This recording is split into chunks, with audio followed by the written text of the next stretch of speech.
right. Welcome back to the Absolute Arsenal podcast, one where we can proudly say that Arsenal is undefeated since a strange Turkish man hand-fed meat to Mikel Arteta.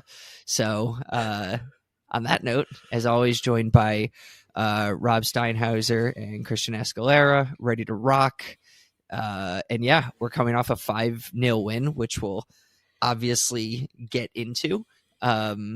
And I know for Christian and myself, we're in New York City, so we're not enjoying the Dubai-esque weather that Rob is probably closer to in LA. But have you guys have you guys ever been to Dubai? No. Went to Qatar. Okay. Pretty close. Oh, for the World Cup? Yeah. Nice. So it was hot. Yeah, that was a theme, to say the least.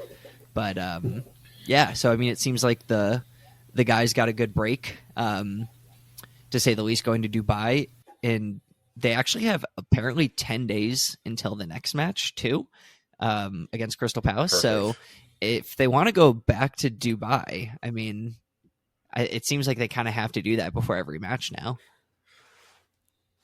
Yeah, dude, right? So let's go through kind of the Dubai trip, things that came out of that, and some of the other rumblings around the league before we dive into the match itself. But so the main report coming from this Mo Arsenal guy that people seem to take as gospel, I'm sure the guy's legit. I mean, if this many people are saying he's a good source, was that ESR and Nelson trained out of their minds. Partey took full part in all of training, and then Timber took part in a lot, even though him and Thomas Partey weren't really shown. And he is saying that he will, quote, definitely be back on the pitch for Arsenal in February. It's crazy. Yeah, thoughts on that, guys? Dude, we need him. He's a machine. We saw just a glimpse of how good he can be, and I think he can do nothing but elevate the squad, and the amount of versatility that he has is going to make us more unpredictable and harder to plan to play against. So bring it on, bring it back. It's rock and roll. Christian, what about you? That Community Shield game against City, he was phenomenal. So pretty excited. I mean, he had 5 games under his belt and just performed like that. Pretty excited to put on the left back, honestly. Dude, just a swaggy baller. That's what he is. Take all the swaggy ballers we can get. So yeah, I mean, it seems like it was a good trip. The guys came back fresh, and I think you could see that in the performance today, which is really nice. I thought there were a few players in particular who looked much more refreshed. I thought Saka looked much more refreshed. I actually saw Ben White overlap, which means he actually must have some sort of finally, yeah. So that was really good to see. But let's go around the league real quick. I thought the biggest bit of news that isn't getting anywhere near enough coverage, and it only broke today. So Ornstein had the exclusive, and then Fabrizio tried to tap in Merchant credit for it as well. But it sounds like Manchester United have officially hired City Football Group's essentially director of football. He is going to be their CEO, have a seat on the board, and run both football and business operations. I'm not going to lie, that is absolutely freaking terrifying that this guy, who's clearly very competent, I mean, with the help of 115 charges and billions of dollars of oil money, but that's not good if United is getting a guy who actually has an idea what he's doing and has the power to do it. Yeah. At the end of the day, the Glazers have to spend money to back him. But I think on the flip side of this, what is this telling us that's about to happen at City if this guy's jumping ship, I was just going to ask that. Is he piecing out because of the charges? Yeah. I hope so. That's the thing that's really difficult to tell. Yeah. Clearly that's a heck of a CFG is a huge operation. I mean, they've got at least, I think, 10 clubs now around the world, not to mention academies and the efforts that they're making there. And, they're signing some of the best young talent away from other clubs. They're signing the best established talent away from other clubs, coaches, trainers. I mean, you name it. to leave that job, you got to get a heck of an offer. And, it's no coincidence that comes after they sold, 25% to that new group. So pretty interesting. So, anyways, in terms of other things, Jordan Henderson, I don't even know what to make of Jordan Henderson. Don't get that. But so there's now there's a lot of rumors saying he deferred his money and is just going to end up making $0 from his time there. And he's, I think, now at like 110 or 115 a week at Ajax. I think at Liverpool. I mean, I'm completely pulling this, out of my ass, but I want to say he was somewhere closer to the 2s, if not 3 range there with his seniority. But did you see what Laporte said? No. Emerick Laporte. He said today, or I saw today, that he, I guess a lot of the things that they promised when they signed the contracts, right after they signed, they were like, no, you're not getting it. No, you're not getting it. No, you're not getting it. Like liberties, I guess. Interesting. Because there was also something about his wife being really unhappy and supposedly being the one that pushed for it too. Which, again, there's so many stories coming out of this thing. It's hard to tell what's true and what's not. But still, that's, and you have multiple other players trying to leave. Seems to be. Yeah. That's what I was going to say. It's not just him. I mean, I heard, or I've seen Firmino wants to leave too. Benzema. Who's this other guy? Benzema wants to leave, Yeah. What did they expect?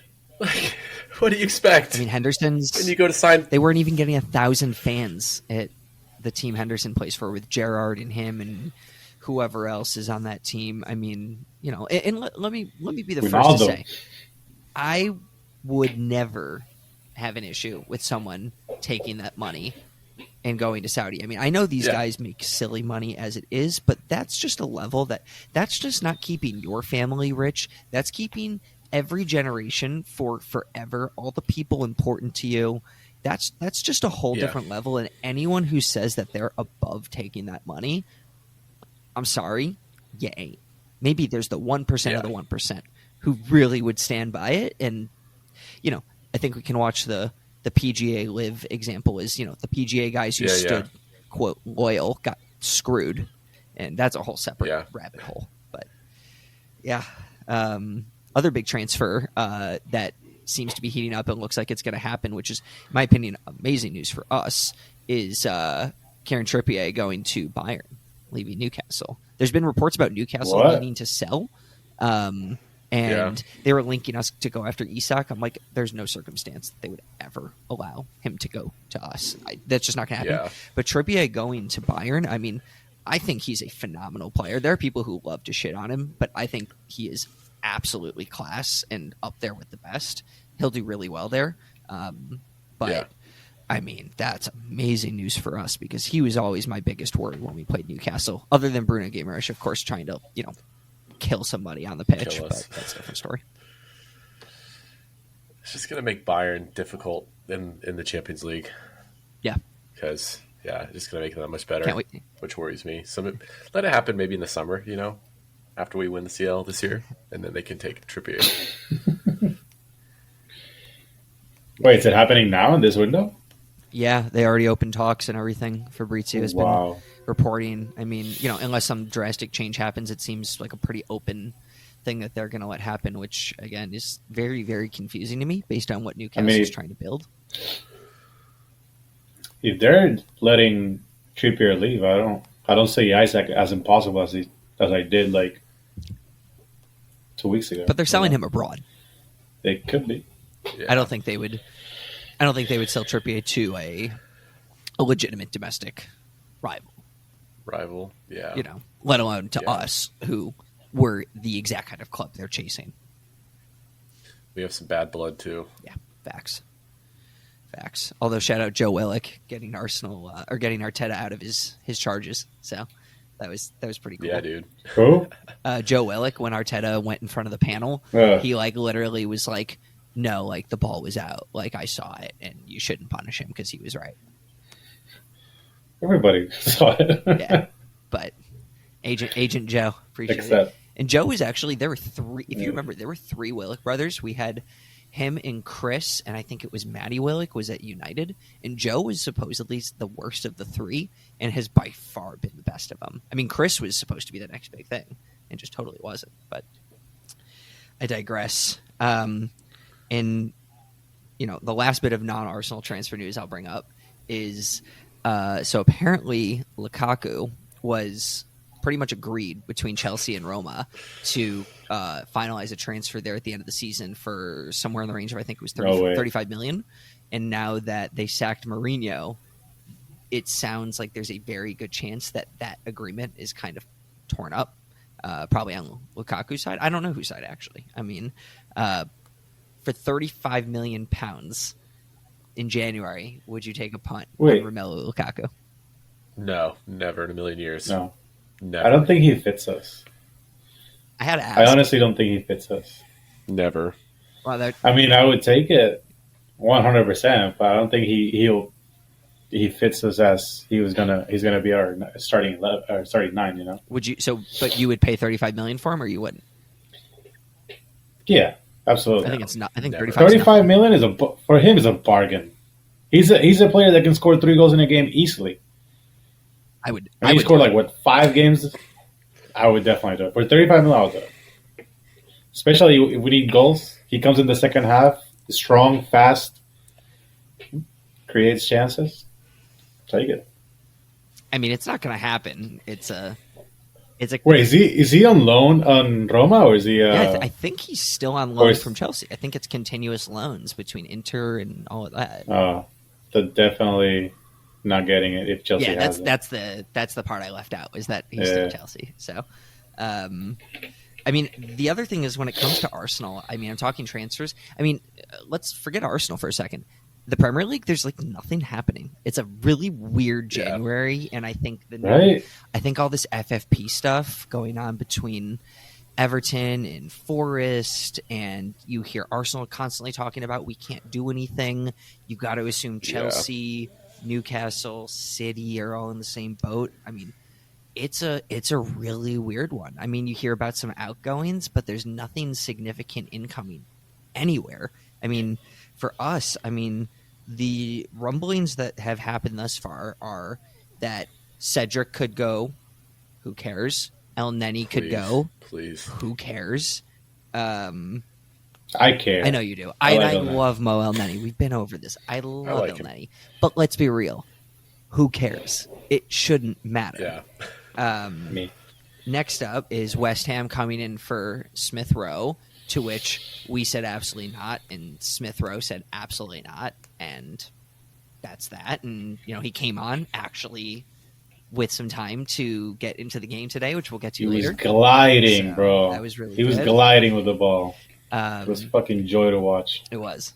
I agree. But the only, I guess, thing of, quote, significance, and that's a stretch, is Mika Beerwith, who's academy striker. I think we signed him from Fulham's academy or something like that. But he did well with us in the academy, and then we loaned him to Motherwell, and he's done really well there. I think he's got 6 goals and a handful of assists. And then, there were rumors of we were going to recall him and then loan him to Sheffield in the Championship. But then at the last second, we announced he's going to Sturm Graz in, what is it, Serbia or wherever Sturm Graz is? Or Austria? Okay. And it's like, I have no idea where why? that is. I'm clearly I can't even tell you what country it's in. But the point is that really better than Scotland? I mean, we've sent people there before. Arthur Okonkwo went there and did really well. We recalled him from a loan in the first half of the season, then he went there. But just a weird one that we would recall him from the SPL and then send him there. I don't. Maybe he's not getting enough minutes. No, he was. The Motherwell was they were devastated that because we apparently said to him, and we have a loan manager, and we said we're only going to recall him if there's an opportunity we can't pass up. And they're like, okay, that's super fair. And I'm sorry, Sturm Graz? That's weird. I don't know. Yeah. No idea. Yeah. So, but like I said, if that's the closest thing to quote significance, that it's a pretty quiet window. So, In other news, Arsenal women 2-1 victory today, which is really good to see. Emily Fox got her first WSL start for Arsenal. Viv Miedema got her first start in the WSL since her ACL injury, so that was really great. But yeah, Beth Mead scoring the winner in first half stoppage time. Scored the winner. Yeah, so another ACL, since it seems every women's soccer player is tearing their ACL, which is, a big problem to say the least. And then Man Zinsberger signed a new deal with Arsenal women too, which was really good. I mean, there's very few keepers, I think, in the world in the women's game better than her. So to keep her, I think, is a huge win. And it seems like, despite Arsenal, going out of the Champions League in a, shocking way at the very, very beginning of the season, I think it's safe to say things are looking up. So Christian is our resident. It was surprising expert, because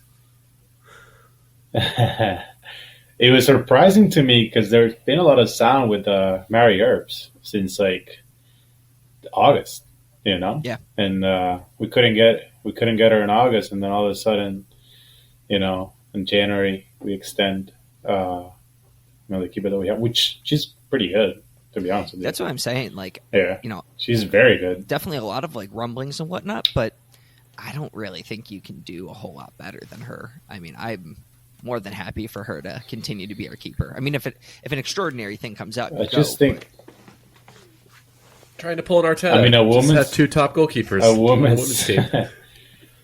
don't make that mistake. I just think that right now the women's team it's pretty solid in every position. I don't think there's a player that, I mean, obviously, besides Aitana Bonmatí, I would say, that would fit well in this team. This team is pretty solid. Yeah, in every single position. Well, my 18-month-old daughter has her second ever soccer practice tomorrow.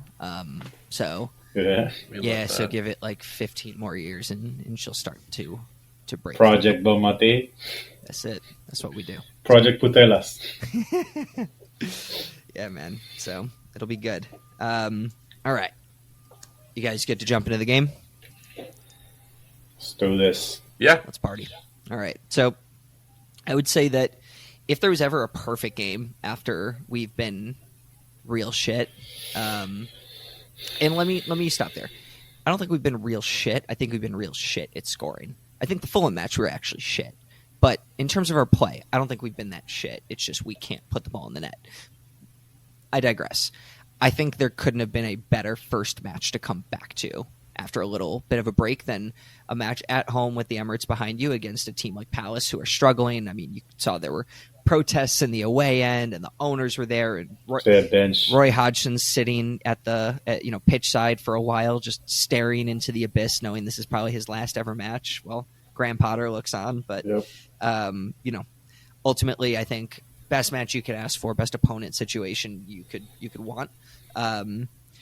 Gabby Jesus back healthy. I know we debated if that would happen, and glad to see it did. Zinchenko back healthy into the lineup at left back or whatever you want to call it. And then the only thing that was, I don't think it was surprising, but no Thomas Partey in the squad.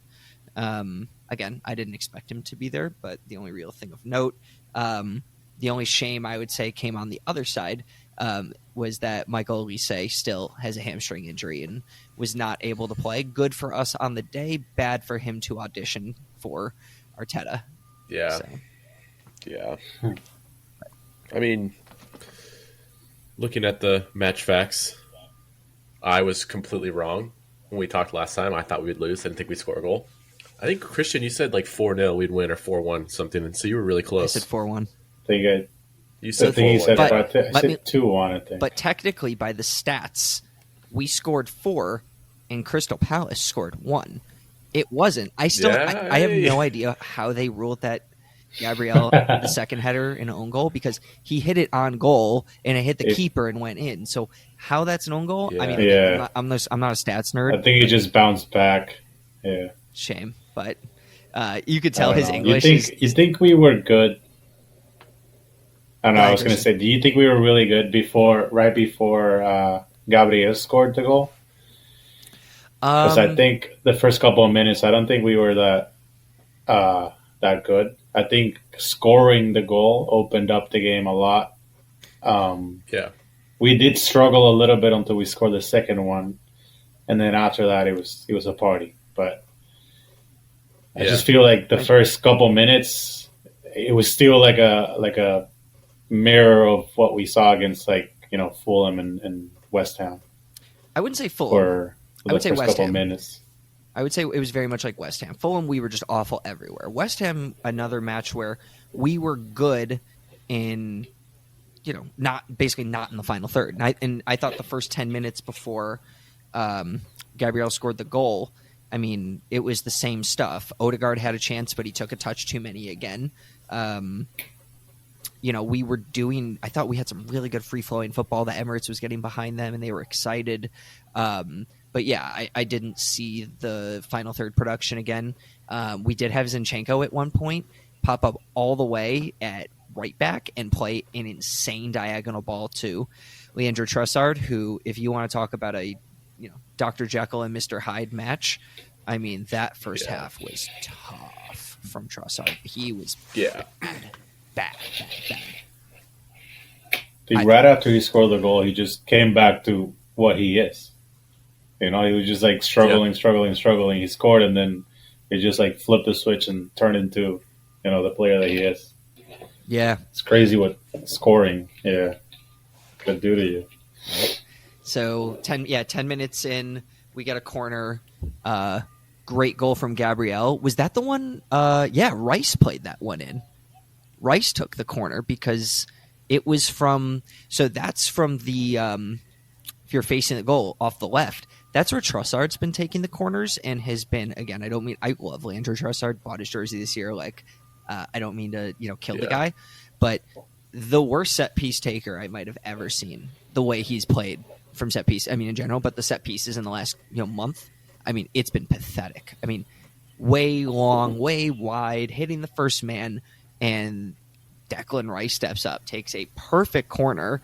Gabriel absolutely manhandles our American national Chris Richards in his flying afro, which was a little bittersweet, but we needed a goal more than most people have needed things in their lives. So that was really good to see.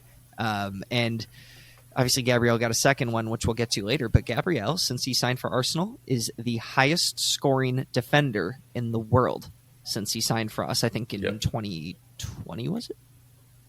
Yeah, I saw that crazy. too. Big goals too. Yeah. Every time we need a goal, he just all of a sudden shows up with his head. Yeah, it's crazy. I mean, let's be real with Gabriel. He is prone to a daft moment at times. He can get a little hot-headed at times. But I'm telling you guys, if he didn't have William Saliba next to him, he would be talked about in a completely different stratosphere than he is. And that's probably a good thing for us in terms of perception and, getting pride away on transfers and things like that. But yeah, I thought that was really, really cool to see him back in the mix, contributing, and really didn't put a foot wrong. He has matured a lot. My player of the match. Yeah, I think he was the player of the match. He was. Yeah. So, but again, I mean, I'm looking at my notes from the first half. Ben White, as I said, he overlapped. I nearly jumped off the couch and screamed. I was so happy to see him actually running and overlapping and doing all that. I still wanted to jump, out of the nearest window, watching him, with throw-ins and taking about, 45 seconds. I get it. It infuriates me. It would be even worse if I was puts the ball in his head. Yeah. It just stays like this. So that was go freaking. Yeah. I say Chris Richards just not having fun. Leo still not himself. David Raya, I mean, again, he had a rough moment there where he nearly cost himself a goal. Made a nice save in the end. I think he had a 6 save, but Jesus. Yeah, it wasn't good. I mean, if I recall, Saliba didn't play him the best ball in the world, and then he booted it. He wasn't expecting that ball. Yeah, so if when they put the replay from the back, like his level, Mm-hmm. I think he tried to play it to. I think it was Rice was standing right there. I think that's what he tried to do, Gotcha. and then just somebody just came and got it. So other than that, I had no idea what he tried to do. Yeah. I mean, and I like that he tries to keep possession, and he's, clearly that's an instruction from Arteta. Don't boot it long. And that's why Ramsdale is currently sitting on the bench, which you can agree or disagree with that. That's a whole other story we can go down on a different day. But Yeah. But yeah. And then we get to the second goal, where Saka, one of the best corners I've ever seen taken, straight up. I mean, the whip and the bend on that, a crazy corner. All anyone had to do was just touch it. It didn't matter what body part, whatever, just literally touch it, and it was going in. I think he was going to go in. It very well might. He was going to go in anyways. Yeah. Unreal. The keeper jumped, put his hand up, and the ball literally just passed by like this. Crazy. So awesome. And that was Dean Henderson, right? Crazy corner. Yes. Yeah.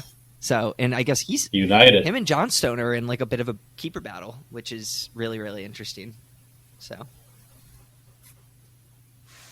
but it seems like we solved their striker problem. Just literally boot the ball off the opponent and win set pieces, and have Big Gabby attack them, which is fine with me. I'm not here to judge. I don't care how the goals go in. I just care that the goals go in. Gabriel as a number 9 now. Why not? Yeah, what could go wrong? So he's scoring. I think he has more goals than Gabriel Jesus right now. Yeah, which, talking about Jesus, we'll get to the end of the first half here, but everything Jesus did well today came from not a number 9's position. He did a lot of really good things.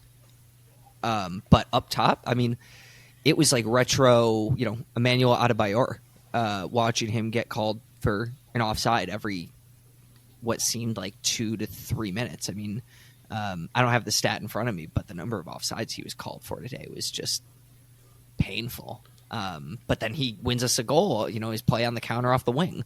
And I can't help but think, is the left wing where Gabriel Jesus should be playing? I can't believe I'm saying that, but is that where he's better served? I don't know. Or the left mid. I think he'd be so good at That's that a role. pipe dream. I think he'd be so. Yeah. You've been banging that drum for a long time, and I think he would be so perfect at it.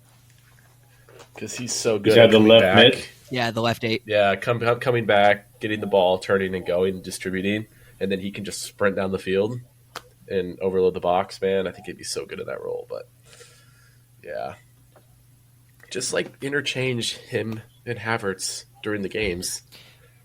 That was, I think, one of the interesting things when we'll get to the second half when Smith Rowe came on, is that Havertz plays a unique style, right? Like, he does certain things, and there's a reason we bought him, for that role, which he never played before, because Arteta saw the qualities that he can do certain things, but definitely not the same ball dominance, and I think that was pretty clear when Smith Rowe came on, and you could argue compared to a Xhaka. The way that Granit Xhaka played the position last year, at least, he was very, very involved in build-up and everything else. Sort of how Rice has been this year, I would say, or Thomas Partey has been, when he's on the pitch and fit, which is, not very often. But, first half, I mean, I wrote my trending ups were Big Gabby and Declan Rice. I thought Rice was just, having not seen him play for a little bit and then getting to see him again, it's just how good he is. 200 million wouldn't have been enough. He's hurt. He got a knock. That's why we brought him off. Something in his hamstring. Yeah, and Arteta made it sound like, it was just precautionary. Like, we're up 3-0. Why not just take him off? But at the same time, I don't believe anything that Mikel Arteta says to the media in any way, shape, or form. So I hope you can take solace in that. But I think realistically, it's who knows. And then I guess we'll get to the Gabriel one too. I'm getting ahead of myself. Yeah, but then my trending downs from the first half were actually Trossard, Jesus, and David Raya. And funny how that ended up, because they were all fantastic, in the second half. So, in going back to it, David Raya played another long ball to get us started in the second half. That ended up at Havertz, and ultimately I think it was Jesus to Leo, and Trossard missed an absolute sitter. And it was just this guy. I mean, everything is going wrong for Leandro Trossard the last month plus. I mean, what a revelation he's been since he came in. But just it hasn't been his time lately. And that's when I tweeted that tweet. That's when he was like, "I'm going to get rid of Trossard. I'm done with this guy." And then one of my buddies screenshotted the next tweet above it was Arsenal tweeting out the goal and him doing this. Yep, and then he scores. Beautiful again. Raya to ends up with Gabby Jesus, who plays a great ball into Trossard. I mean, inch freaking perfect the way Trossard sits down his defender, sits down the keeper, and slots home. Yeah, I mean, that is like instinct, open play as you can be. But yeah, I mean, really, really good to see him back on the score sheet. He had a perfect timing in his run too. He held his run to not be caught offside perfectly. Yeah.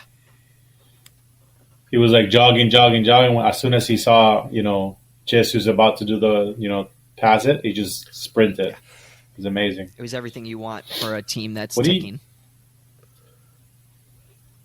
So you said, hey, go ahead. Go, sorry. I was just going to say, it's like the difference in like when Trossard scores that goal, he like hammers it home. Whereas Martinelli, when he scores those goals, he's like, passing them into the net. Just like the difference is you can tell like Trossard wanted to fucking smash that thing in because he knows he's been struggling. So he's like, I'm going to sit you down. And then not only am I going to sit you down, but I'm going to smash this thing in the back of the net. Loved it.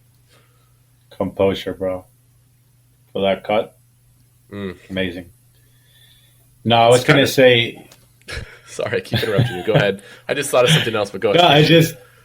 When PJ was saying about the the downs on the first half, I don't think Havertz was that good today.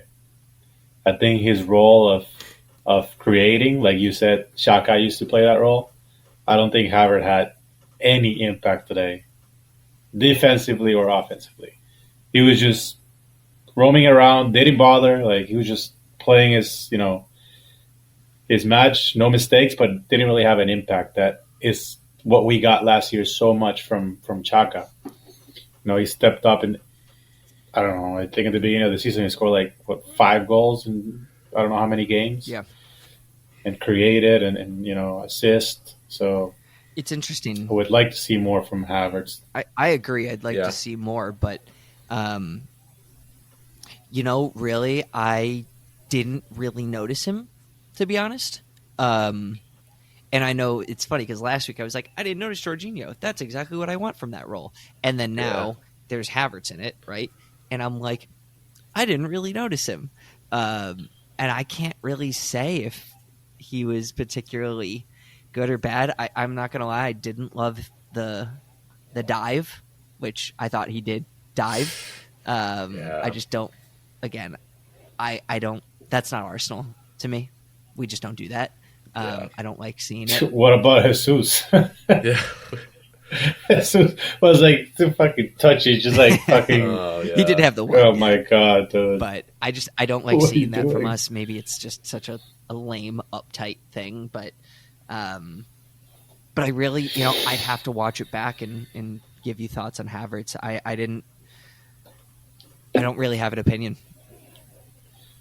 I just think, like you said, you said Jorginho, you didn't notice Jorginho last game, but I think that position, that's what you want to see. Yeah, he's more holding there. In that position, you just want to, no mistakes, play your thing, do your thing, that's it.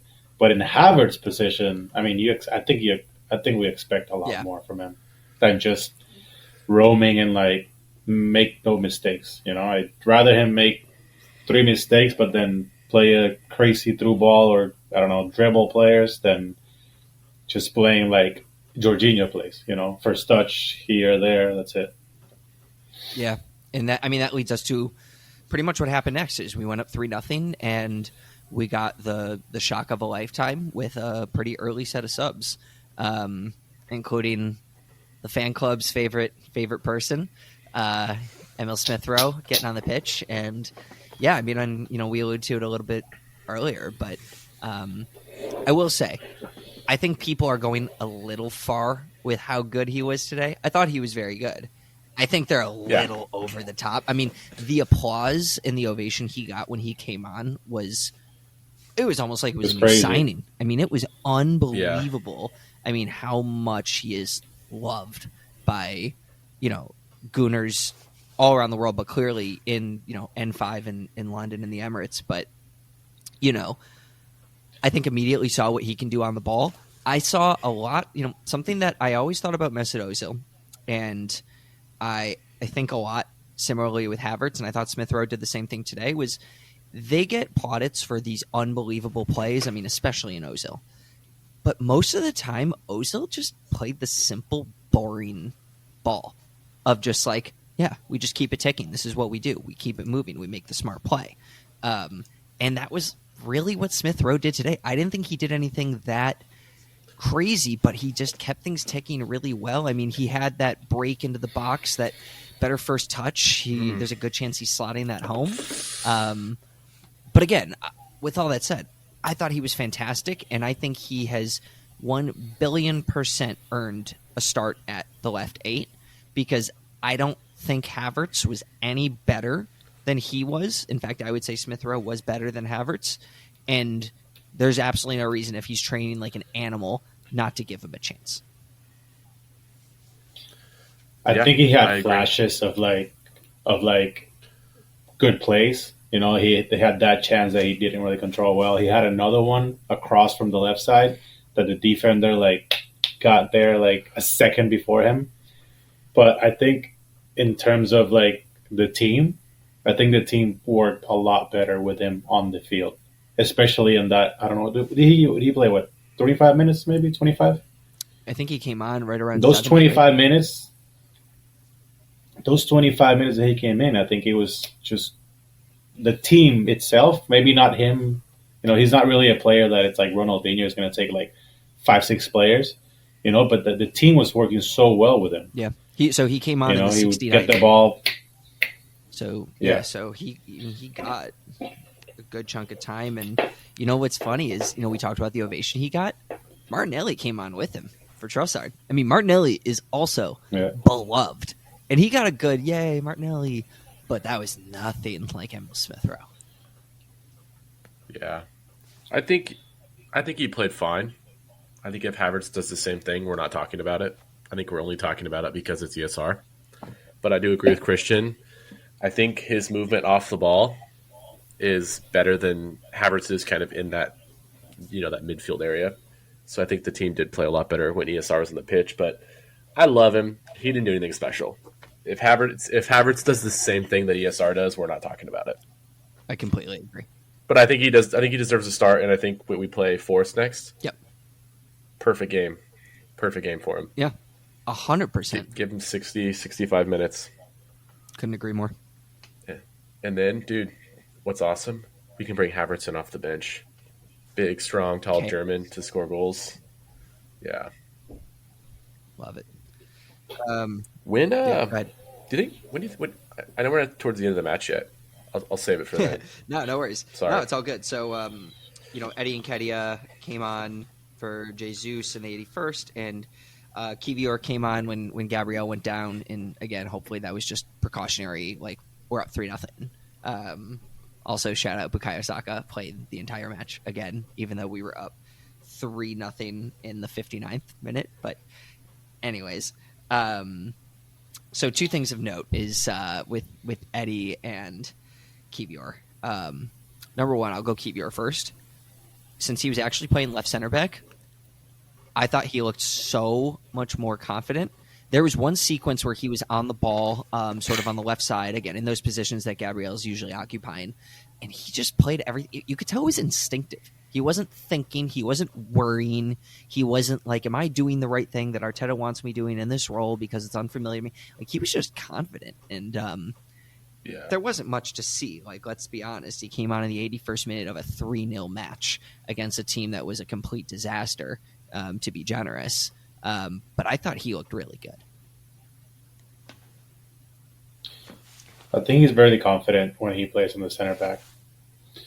We saw it last year when obviously Saliba was out and Gabriel. I know we tried, holding and the other one and the other one and the other one, and then Kiever came in. I think he closed down the season pretty strong in the center back position. So Also, obviously, by the way, Rob Holding plays for Crystal Palace. Yeah, I was going to ask, He's like, injured. did he get a He's good? injured. Yeah, he's injured, but was he at the game? He's Did he get injured. any kind of reception? No. he should, bro. He's a fucking legend. I love Rob Holding. So, Christian, I didn't mean to interrupt you, man. I'm sorry. I had to bring up the Holdini. fact that Rob Holding You're is good. actually on Crystal Palace. I know. I don't think he has played that much either. I don't think so either. But, But yet he was starting Premier League games for us in a title race, and he can't even get a minute at Crystal Palace. yeah, that's why we went and got depth. Then they all got injured. But, anyways. The other thing was Eddie, while he didn't really do much, nor did he need to. I mean, he did get an assist, though. Yeah. I mean, let's talk about Palace for a second. You can see why they're ready to pay £40 million for Eddie Nketiah, because holy shit, that team is so bad, and their best player is, I mean, unbelievable in Eze. I mean, he is incredible, and you can see he's like the new Zaha. He's the kind of guy that is at Palace. He's so freaking good, and you're like, how is this guy not at a better team? And then he just does some boneheaded shit like what he did for the 5th goal, where he just tried to do some weird, rainbow whatever move. We ripped him 2 passes later. Martinelli's scoring like prime Thierry Henry, and he's just sitting there like, oh, my bad. It's like that right there is exactly why you are still playing for Crystal Palace, because you have all the talent in the world to play for the biggest clubs. But then you do that. So, like, oh my, come on, man. I mean, like, I'd love him on the carpet at the Emirates. Bring him. But, I mean, he would last 3 days with Arteta before he'd be like, get him out. Yeah.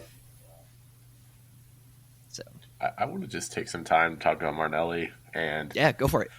dude, this could be a shooting off point for him to go on a tear and start banging in goals. Because I think our defense is arguably the best in the league. I mean, obviously, City's City. Liverpool, I think what they're doing is unsustainable in terms of defense. But I think if we can get Martinelli going and start scoring some goals, man, we can go on a tear the second half of the year and make a run and win the league.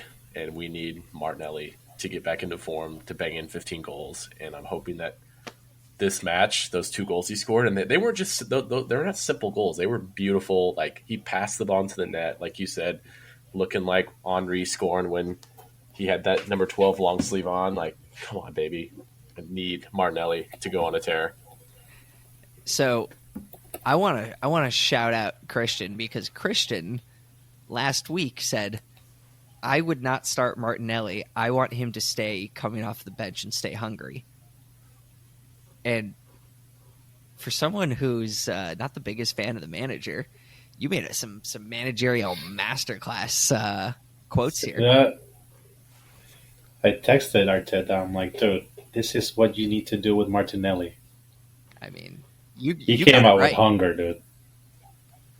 He came out with hunger. And we haven't really seen this Martinelli. Like, I mean, he came as a sub last game. Yep. The FA Cup game, right? And he also came like this. Yeah. He came like ready to play. Good.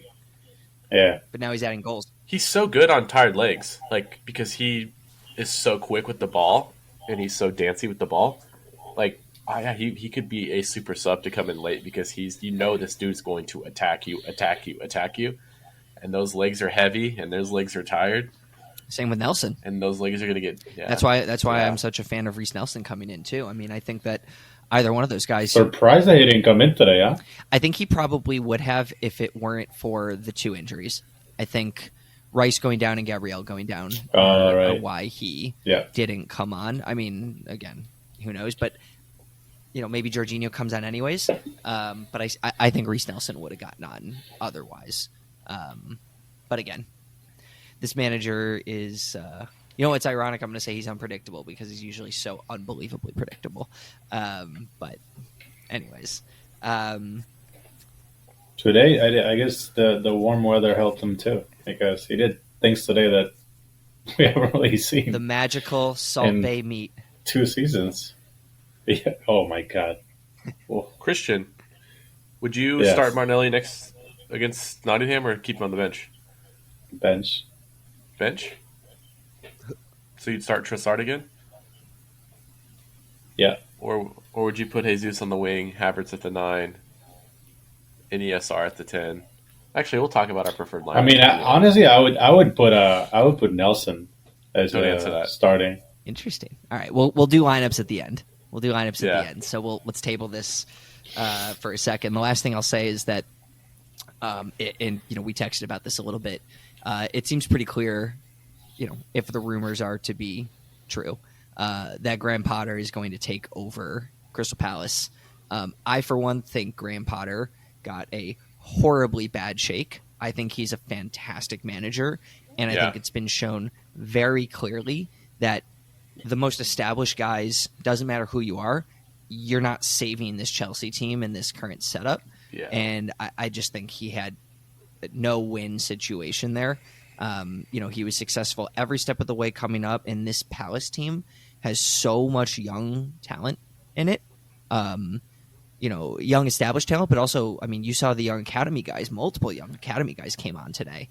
I think this is the perfect job for Graham Potter, and I think he's going to get them back to, where they need to be.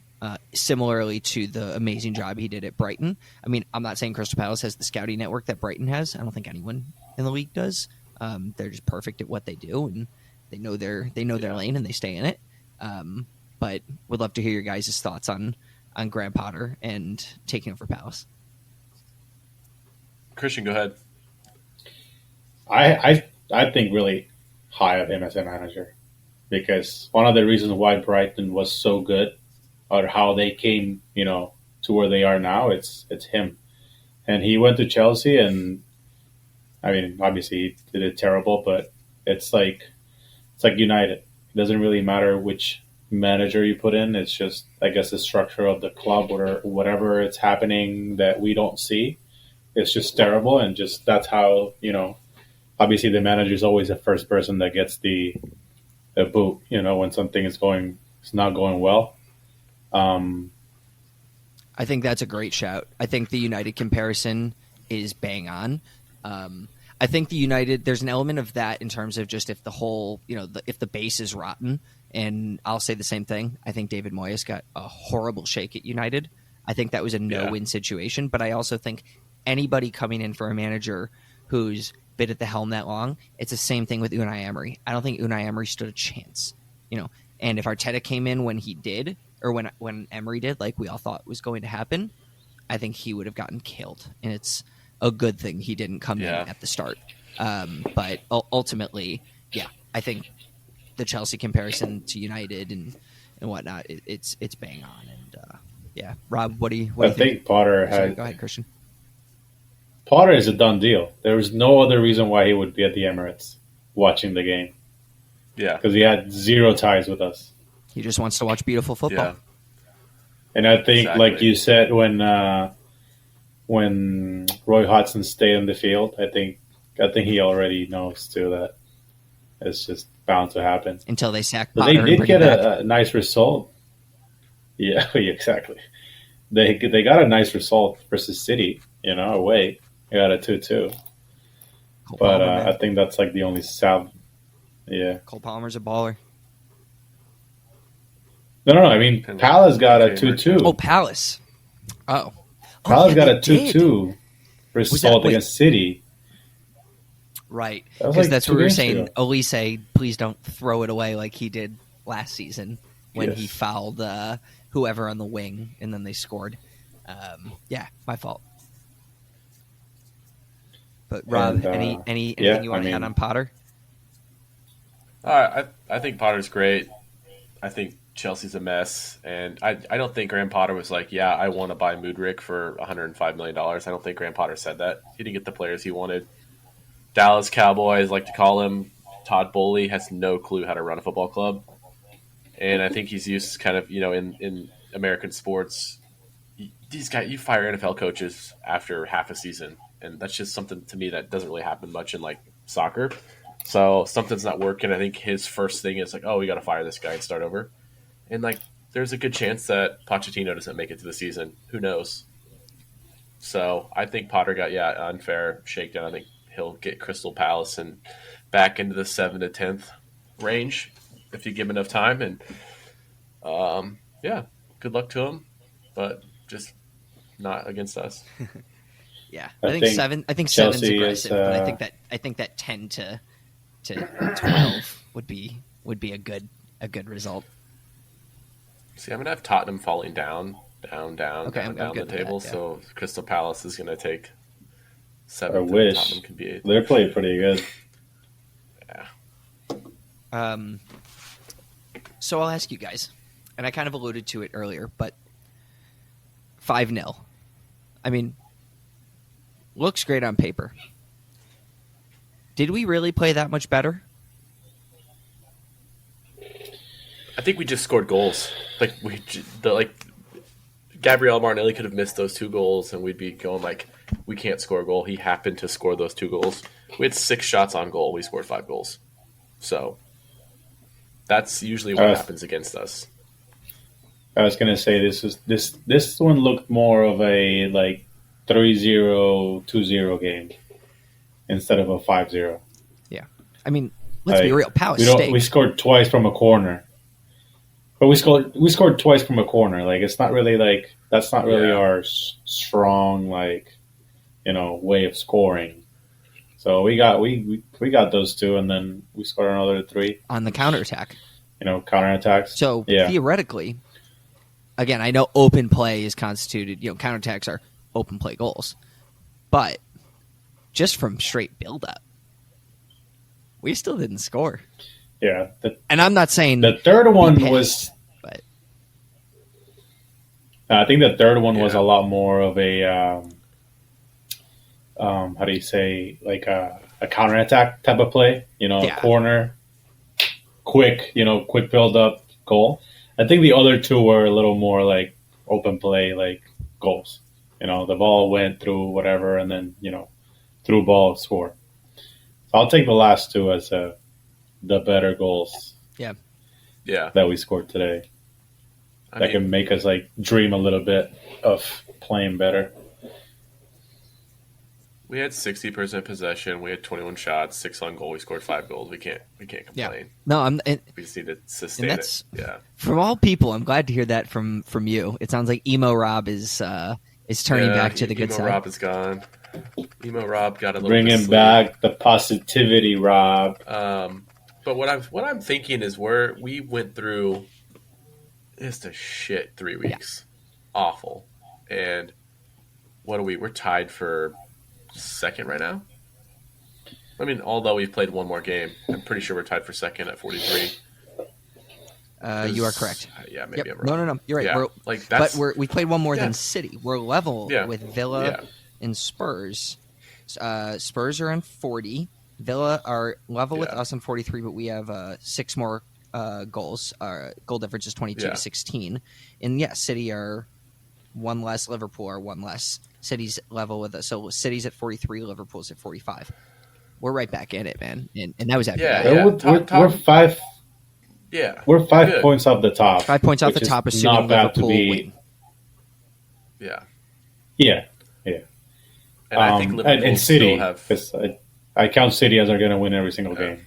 Yeah. Seriously. I think Liverpool are going to stumble. I think they're going to hit a rough patch because I feel like the way they've been playing is so unsustainable. They're without Salah.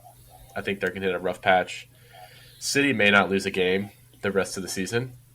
Who knows? Unless we have to beat them. We have to beat them. Yeah. I think Spurs will be the same way. I think they'll start playing good teams and they'll give up 3 to 4 goals and lose. And obviously Villa will be Villa. So I still think it's a 2-horse race between us and City. I think for what we have been doing in the first half of the season, how not good we have been playing, to be 5 points off the top, it's pretty good. Yeah. I rather. You say you I don't think want I've to be said top this- anyway. Yeah, we can't bottle it if we're top. So, I think I've said it many times that I think like last season we got that rough patch and poor form in like April, May, which killed us. And I think getting it this early in the season and hopefully finishing strong is going to be pretty interesting to see how we finish the season playing well. Yeah, I mean, not to mention, last season we were, stumbling we were more crawling to the finish line. This year, knock on wood, we're going to have guys coming back to us. Kind of the way City, got Gundogan back last year and just took off. I've said it all along. I think Arsenal winning the title lives and dies with the fitness of Thomas Partey, and I don't think that's changed. Yeah. I think it's if he comes back and he stays fit and he plays, we can 1,000,000% win this. If he does not, I think it's going to be very, very unlikely. And that's just me being a realist and not an optimist. We absolutely want that. I agree. Party. We need Rice. We need Odegaard midfield. So David Raya. So I think we can all agree that this season opponents have basically been, in a low block or parking the bus on us from the kickoff. And I go back to the Arsene Wenger quote when we signed Petr Cech about he's going to, gain us 15 points, right? And I think when you look at the goalkeeper situation, and I think we all agree it was unnecessary. Fair? Yeah. Okay. So 100%. With that said, I think the fact is our chances from open play and from build-up are going to be few and far between, and that's played a gigantic role in having Martinelli struggling this year, having everyone struggling from open play, in terms of putting the ball in the net. We're the best set piece team in the league. I mean, shout out Nicolas Jover. Saka said he was full of himself in the locker room after the game, which is pretty funny. But we have the most goals from set pieces, we have the most goals from corners, and the most headed goals in the Premier League. So clearly, we're making the most of those set pieces, right? What we also said is, for all facts and purposes, our 5 goals today, 2 were from set pieces, 3 were from counterattacks. And you can directly attribute David Raya to a bunch of those opportunities. And I think today was one of the first times that I really saw the value in David Raya, because the second that he gets that ball, he's looking up and being like, how do we break? Because that millisecond is the difference in us getting a chance and us not getting a chance. And that one chance might be all we freaking get, because when you got 11 guys behind the ball, I don't care if we have 11 Messis. Like, that's really, really hard to break down. So flowers to David Raya. I thought he was really, really good outside of the one issue. And, the guy's taken a lot of shit and hasn't deserved most of it. And I still like Ramsdale more. But let's be honest, he was absolutely freaking fantastic. Yeah, how many times have we seen Ramsdale get a ball like that and run up to distribute it, and he'll do this and stop play and slow it down, and that's the difference between us having another goal or not. And I think that's a good point I've never really thought of until right now, because teams do play us defensively than they play other teams. You see games where Liverpool's going back and forth because teams aren't necessarily sitting in a low block like they are against us. Same thing with Spurs, whereas every single team we play, we know that they have 11 guys behind the ball. We have to break them down. We're going to have 60 to 70% possession, so we have to find other areas to maximize every opportunity that we can possibly have to score, because to score that way is extremely difficult.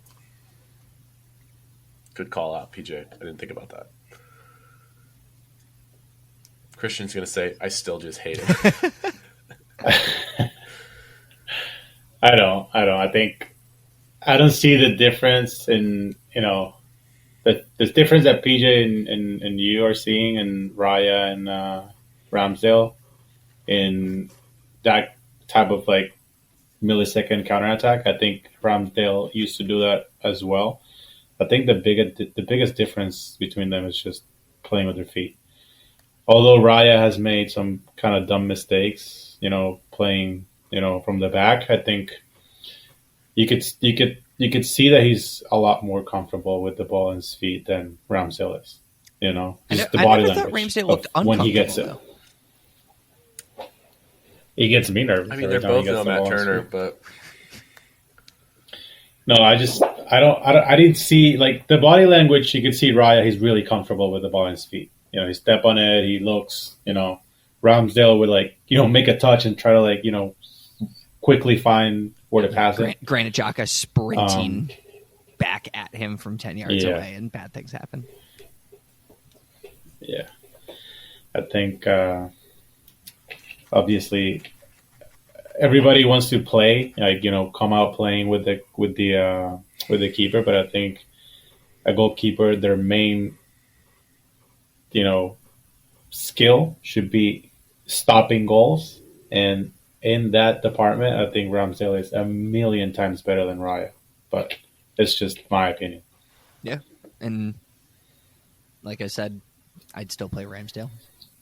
But let's be real. That's, what we would do and what Arteta will do are two different things. So it's hard to see when he came, he got a lot of shit, obviously. Everybody was like, why are we getting a fucking keeper? Then he started on the bench. And then all of a sudden he won the love of everyone. He gets the crowd involved in some way that I don't really see that happening with other keepers. Yeah. He's a person. Ramsdale's a personality, man.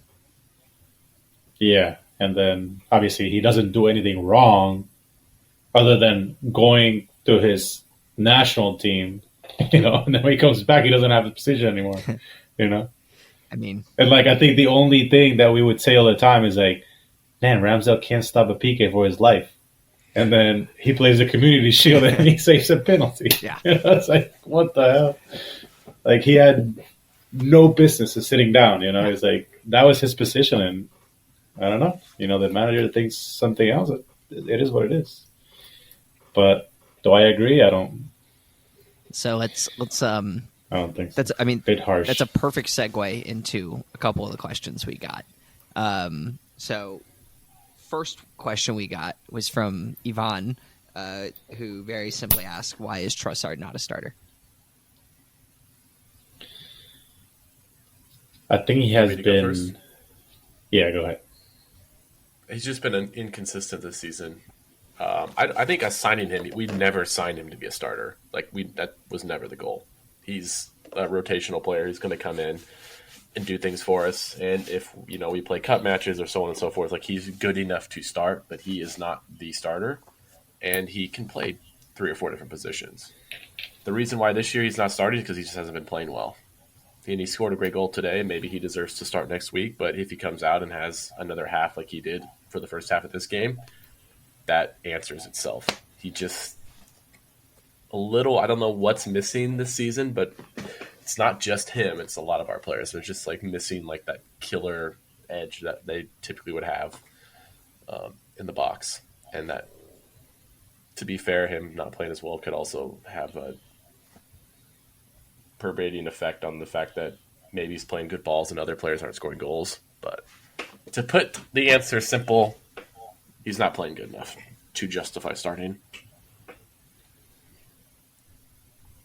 Christian, go ahead. I agree that he hasn't really been playing that well, but you think about a scenario where he is playing well and Martinelli is not playing well. Do you think anything is going to change? You think he would? I think, like we've said many times, I think Arteta has his 11, engraved, and that's his 11, and that's why he doesn't really want to touch it. I mean, today he did change it, but we have seen this season that Martinelli wasn't in the form that he was last season, and he was still starting. And I think we didn't really gave Trossard the chance to kind of prove that he could be a little better than Martinelli starting, and he would come in for 10 minutes. And it's just like Eddie said in that All or Nothing. It's you can't really, unless you're Messi, you're not going to come in 10 minutes and just change a game. You need game time. And to be fair, I mean, what Rob said is on point. He hasn't. I don't think he has started because he hasn't been good. And every time he comes, he just maybe the attitude where he comes in, like he just doesn't feel like he's getting the minutes that he deserves, and he doesn't show that he wants it. I don't. It just didn't seem like he wanted to play. Like he just, all right, I'm coming in. Yeah. I also just don't think we signed him to be a starter. Like, and he knows that. We know that. He starts for a lot of Premier League clubs, but he doesn't start for us. Just like Fabio Vieira doesn't start for us. But he probably could go to another Premier League club and start, Same with ESR. Same with Eddie. Like, I don't mean to laugh. Sorry, it's just the Fabio Vieira factor. Anyways, so I actually disagree with you guys. And I'll tell you why. It's good. I think Trossard was not brought in with the promise of starting. I absolutely agree with that. With that said, I think he is the kind of depth player that the last iteration of Arsenal would never have gotten as a bench guy. But in this situation, I think Arteta said, come in and compete. And if you perform, I will absolutely give you chances. And last season, he absolutely gave him chances. He started a lot of games. Some of that was necessity because of injuries. And he played in a lot of different positions. And even this year a bit, he's played in a lot of different positions. But I think Leandro Trossard is a guy who, when he was signed, was basically told, you are competing. I'm not handing you anything. You're not going to walk in and you're not going to start. And I don't think he would have expected that. But I do think that he is a player that transcends Arteta's stubbornness, unlike, say, a Reece Nelson. That I think Reece Nelson could do everything absolutely right in training, in matches, and I still don't think Arteta will just choose to start him. I think Leandro Trossard is a player who transcends that, in my opinion. This season, 100% in terms of Ivan's question, he's just been fucking awful. And that's why he doesn't play. In the majority of this match, he was fucking awful. And luckily, he did come on, or he got that moment and that instinct, and it seemed like it unlocked him. So there's definitely a confidence thing. But one thing that you can just tell from Trossard in his media appearances and whatnot, when he gets interviewed, when he's actually pretty often on with NBC Sports after Arsenal matches, like he ends up being the guy that they talk to, and he's really, really well spoken. I think he just has a resting bitch face. Like, I don't think he has a bad attitude at all and whatnot. Like, everyone pretty much has said he is like a consummate professional. He's like a dream in that regard, which again coincides a little bit with the way things ended with De Zerbi at Brighton and whatnot. Clearly, De Zerbi, I guess it seems like he's a strong character from what I hear. I don't really know Brighton inside and out, but again, I think that's part of it. The other thing that's come up from a few different people who again, it's conjuncture, but some people think that he doesn't necessarily play well with Havertz. And the same thing with Martinelli in terms of the spaces that they occupy is a little wonky or different. The same way that Martinelli is not the same player when Gabriel Jesus is not on the pitch. Like, that's a constant thing with Eddie. He'll play Eddie a ball and he'll go and, he knows from Jesus is getting it back, but with Eddie's not. And there's been a few different relationship, I think, things. So I think that also has played a little bit. I mean, but like you said, Rob, everyone's been awful in the final third lately. Yeah. So, he is certainly not alone in that regard. But anything you guys want to add on that? I know I just disagreed with you both and said a lot. So I would just say if everyone on our team is clicking at their absolute best, Trossard doesn't start. Like, that's my opinion. But I think, like, I love him as a player, and the fact that we signed him over Mudryk has paid for itself 10 times over, and will continue to do so. But no, good question. It raises points, Ivan. So thank you, Christian. Anything you want to add? I just don't think even if he did get a lot of playing time last season, but like you said, it was out of necessity.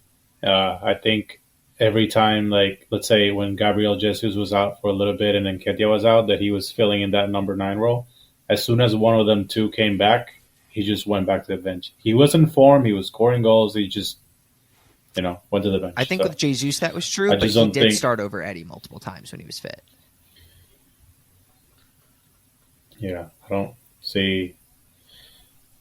I don't mind him at starting 11, especially when you need, to show some competition to some of the guys that are playing constantly. Yeah. But I don't think he's not a left 8. I think every we don't ever need to see him start there anymore. He's yeah. But, so another positional question from William Godinez was, will Gabby come back on the wing? Jesus? I'm trying to go or back Martinelli? and clarify. Which of the million Gabbies that we have? I think he meant. I know there's only 76 to choose from. I think he meant Martinelli. Will he come back into the starting 11? Christian, you don't think he should, but will he? He probably will. Like I said, Arteta he really loves his starting 11, and now that he sees Martinelli coming in twice, good. I think he's going to start again. Maybe it's a good thing to do. Maybe he just finally clicked that switch that he had to, and now he's going to start playing well, and that's why he's going to, that's why he's the Arsenal manager and not me. But for me, personally, the way that he has been playing for the past couple months, I would definitely leave him on the bench for another game or two. But that's just me. It's so tough because I would say he just scored 2 at the end. Let's let it rip and start him against Forest and let him see what happens. So Trossard scored 2. Also, yeah, he scored. Well, sorry, yeah, he scored as well. Yeah. So somebody's going to get punished. That's why it's tough. Yeah, it's going to be one of those things. I mean, or maybe you're not benching Saka. Don't even think that. Marna, I would still love to see Marna at the 9. If they benched Jesus, that would make sense to me. I think it depends how they train. Either way, it could go either way. I'm not going to be angry if Trossard starts again. Great. If Martinelli starts, great.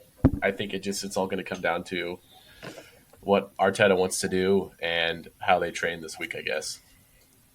Yeah, that makes sense. And a follow up to that is Ivan Toney the missing piece? No, dude. I'll be honest with you. I was shocked of how he played today, considering that he's been 8 months without. What? 8 months for cheating, and then the first thing he did was cheat? I cannot believe that. That was amazing. Kind of, yeah. But dude, it's 8 months. 8 months suspended, not training with the team. You know how fucking mentality beast he has to be to stay fit. Stay in form, he just fucking come and score in the first game. He played the 90 minutes too. He literally played like he was still playing the entire first half of the season. Wow! His timing was great, dude. His timing was great. He played through balls. He dribbled. Honestly, I was surprised. I was like, holy shit. I mean, I expected a fucking guy to come and, be a little off time, whatever. No, he just came, right on point. Yeah. He looks like they won, and at least on FootMob, he was player of the match. For $100 million? For $100 million, no. For half of that, I would take him. That's fair. Eddie, the other way? Yeah. I saw the other day, that morning footy that they do in CBS? Yeah. They were talking about the $100 million, for Ivan Toney. I don't know. I forget the name of the guy they were interviewing, but he kind of brought up a point. If a center mid that doesn't score goals, and his position is to hold the team and keep them organized, it's $100 million. Why wouldn't you pay $100 million for a guy that can score 20 goals a season? I kind of want to take it back what I said last time that we did the episode, and I said that I wouldn't pay $100 million for Ivan Toney. I think he was worth 100 million, to be honest with you. If he's capable of scoring 20 goals per season, he definitely This is. is all Todd Bowley's fault.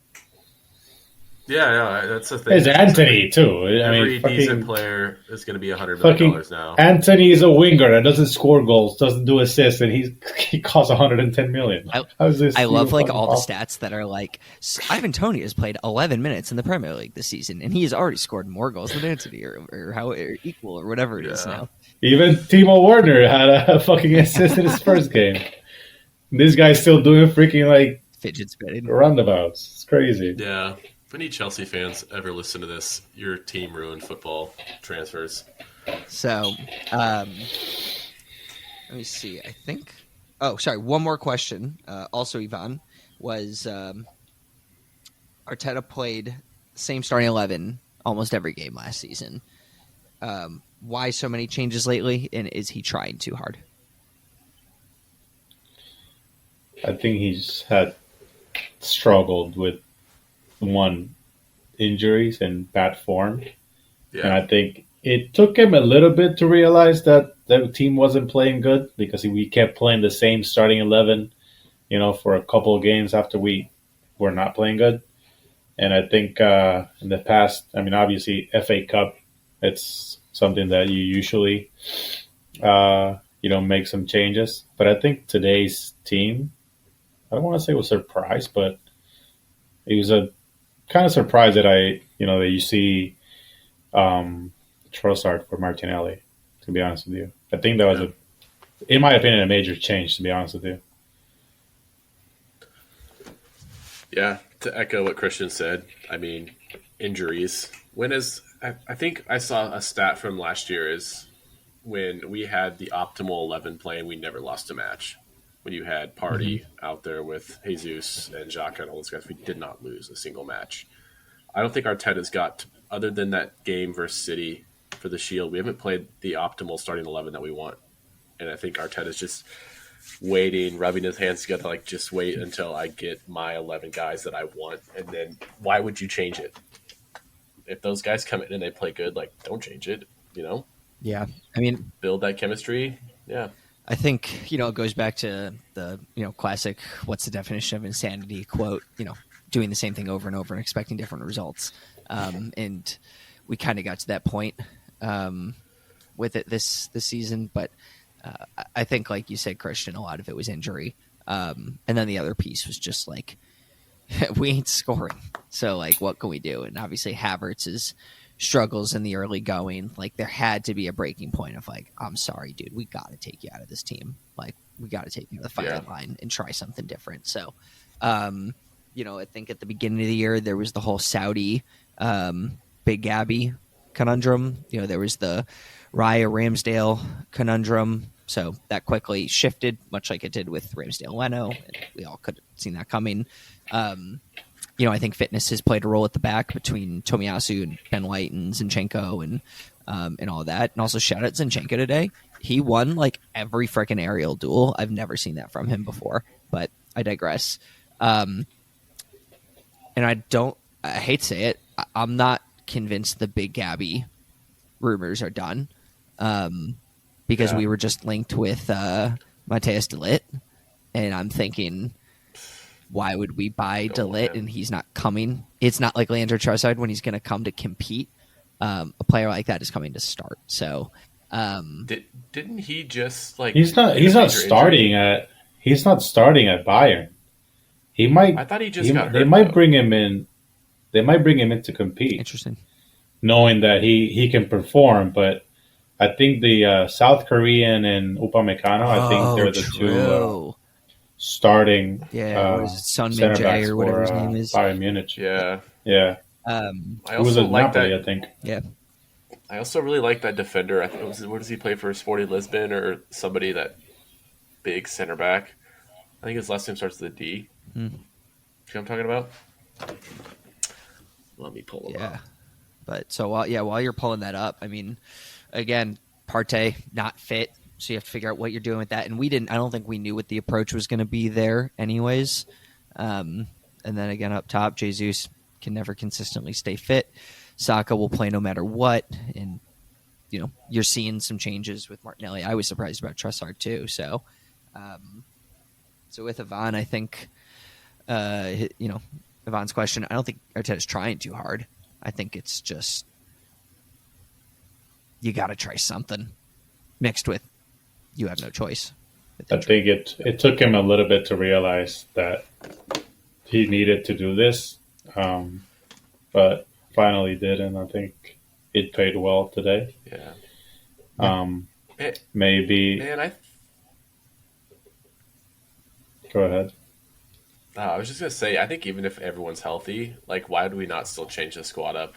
Like, depending on who we're playing against, We like, should. Zinchenko and Tomiyasu start. Next game, you could have Timber and Ben White start, or there's just so many different things that we can do. Like you would have your strong 11 when you play against strong teams. When you play City, when you play Liverpool, when you play Tottenham, Chelsea, whatever, and then you would have your miscellaneous random changes when you're playing somebody like Luton Town or I don't know. Yeah. Like not a lot of changes, obviously, because it's a Premier League and anybody can beat anybody. But just take minutes off people's legs so they can cope to the end of the year healthy. Because if we get far in the Champions League, like that schedule at the end of the season is going to be very heavy. Yeah. And Arteta talked about that quite a bit in the summer, where he was saying, like, I can't ride 11 guys now that we're going to be in Europe and everything else. Like, he was one of the first to say, like, we need depth. And, we talked about it last week. He went out and got depth. The problem is it's all injured. And now that depth is gone. But here's the difference. Instead of us starting freaking Rob Holding now, we're just basically to the edge of the quality depth. We haven't had to dip into the, pardon my French, Mohamed El Neni starting in midfield. I don't mean to offend anyone. And again, got an away kit with El Neni this year. I love the pyramid Pirlo. I don't mean to keep going at him, but like that's really bad if we have Mohamed El Neni in midfield and Rob Holding at center back. Like we're not there. Like we've got one more layer that's protected us and kept us in the mix until those guys can get back. So I think he's done it a little bit. But yeah, I think we've also just had some bad luck. Yeah. So when everybody's healthy, do you guys think Partey is going to be defensive mid and then Rice and Odegaard when we complete the midfield? Yeah. I'm not sure how he's Rice is going to play a little more of that. We're so versatile. I think Rice. That's what. Didn't Rice used to play that little more attacking midfield? Like he can play the 6 or the 8. He used to play that in how do you say in West Ham? I think in England he dropped some a little bit, especially now that he shares with Bellingham. But yeah, I think that would be the goal. I think he plays that. He used to play that role. Yeah, I think Partey would play the 6. And he's also really good when he attacks. He's so good going forward. I mean, you see those bursts like once a game or so from him, but I do think there would be a little bit of like there has to be an open understanding that if Partey kind of breaks up, Rice falls back, and so on and so forth. The same way with Zinchenko. Whenever he steps into midfield, then everybody else has to adjust a little bit, or Tomiyasu or whoever's at that left back role. So, Rob, what do you think? I just think we can be so versatile because we have so many players who can play so many positions. So we might not know who our best 11 is because it's going to change depending upon who we play. We play a team where we know like we're going to absolutely have the ball 80% of the time. Like that lineup's going to look different than if we're playing a team that's going to, attack us more like City. Like against City, we might want a Rice, Partey, Odegaard midfield. But like, let's say we're playing against like Nottingham Forest. Like maybe we want to do like a Rice, ESR, Odegaard midfield. Like we don't need Partey for that game because it's Nottingham Forest. Also with Timber and Tomiyasu and Ben White and Zinchenko, like you can do so many different interchanges of those 4 players to keep your opponent guessing. You don't know who you're going to get. And it's the same thing with like Jesus and Martinelli. And if we get a striker or Havertz, like what do we do with Havertz once Partey's back? Like there's so much we can do and you can't prepare for us because you might come out and Havertz might be at the 9 or he might be at the 8 or Jesus might be at the left wing, Martinelli might be. You just don't know what's going to happen. That's what's fun about our team, and why I think if everyone's healthy, we can be unbeatable because we can have so many different versions of the monster. Yeah, I think you're absolutely right, to say the least. So, all right, Rob, parting thoughts before we log off. Anything you want to add? I will say I think so I'm going to go my lineup for next week or for the next game, Okay. and then I think we should always end the podcast playing that game that Christian brought up. Whether we include it in or not, if we do a video segment. Football 11. Yeah. But my lineup, my ideal lineup, I would keep everything the same as today's lineup, but I would let Martinelli start because I'm hoping he comes in and bags goals and gets hot. But I don't think I could see it being Trossard again. Christian? You know who I'm going to ask for. It's going to be the same team, and I'm just going to put Smith Rowe or Havertz. Yeah, I agree. I think if he's in form, if he's cooking, like Rob said for Martinelli, just set him free. I mean, like he definitely needs, confidence. He has the fucking talent. He's fucking great. Everybody loves him. Great attitude. I think what he needs right now is just form. If he truly left that injury behind him, let's just let him cook and get him back. Yeah, I would agree with your sentiment about Smith Rowe in for Havertz. And if there's a game to do it, it's Nottingham Forest. Like 100%, you do that.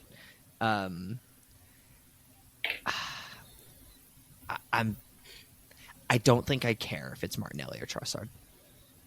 I just like gun to my head, I guess I'd say Martinelli. But I don't think it matters. You know what? I'm going to say Martinelli. I'm going to say Martinelli comes in on the left for Trossard and Smith Rowe for Havertz. Here's the reason why. I think that you're using Forest as another opportunity to build for the games that are going to come after that. We're also going to have Champions League and 2 legs with Porto. So I think I would rather have Martinelli play again because he had 2 really good cameos, and I think I would have him come in and really build towards being ready to be the guy again. Once we start to embark on our next run of games, which is after Forest we have Liverpool. We don't need to go any further than that. I need a ticking on form Martinelli. It's the same reason I'm keeping Jesus up top, even though I really hated a lot of his performance today, to be honest, because we need him to find his form. Like, if we're going to win the league, we need Jesus to figure it out again. We need a healthy Partey. Like, without those 2 things, this ain't happening. So that's the reason why I'm going to say Martinelli on the left wing and ESR in the 8. Yeah, that's good. And also the Liverpool game, like they're not going to be in a low block. We're going to be hitting haymakers back and forth. We need to score in transition. So you want Gabriel Martinelli on the field. After that's West Ham too. So I mean they're not one easy. One quick thing to add. Do you think Arteta sits down with like Martinelli and says, "Hey, you've been playing really well off the bench. Do you want to come off the bench again?" Do you think that's a conversation that happens? Because like I've had those conversations like when I played high school sports, like particularly basketball. Like, do you think that happens? Obviously, Martinelli's probably going to want to start every game and play as much minutes as possible. But do you think that like those conversations happen where they're like, "Hey, you've been doing really well off the bench. Like, do you want to come in?" I don't know. Do you think he talks to the players and says like, "Hey, what do you want?" Like, I don't think so. I think he's too. I think it's dictatory. I think it's not. I don't think it's something that he would do whatever he feels like he needs to do. Yeah. He wouldn't ask like. Obviously, I think we all know, like you said, we all know Martinelli's response is going to be like, "Yeah, I want to start." That too. But I don't know. Yeah, I don't. I think they just sit. He's given choices to anybody. He goes, "This is what we're doing," and if someone's like, well, "I don't know if I can do it," he's going to be like, "You can do it." And that's going to be that. Yeah. So, All right. Cool. Well, this was fun. We'll do next episode. I think we'll plan on doing another one next weekend prior to Forest, hopefully. If not, we'll push it to after Forest. So stay tuned. What's next weekend that we don't have games? Is it FA Cup? We play Tuesday. What is next weekend? I don't know. Let me see. FA Cup, maybe? Saturday. No? England FA Cup. Yep. That's why. Because it's FA Cup, so we play Tuesday. Thank you, everybody, for listening. Appreciate the all of you who sent in questions. We look forward to getting more of them. And, yeah, come on, you Gunners, up the Arsenal. Yeah. Let's go.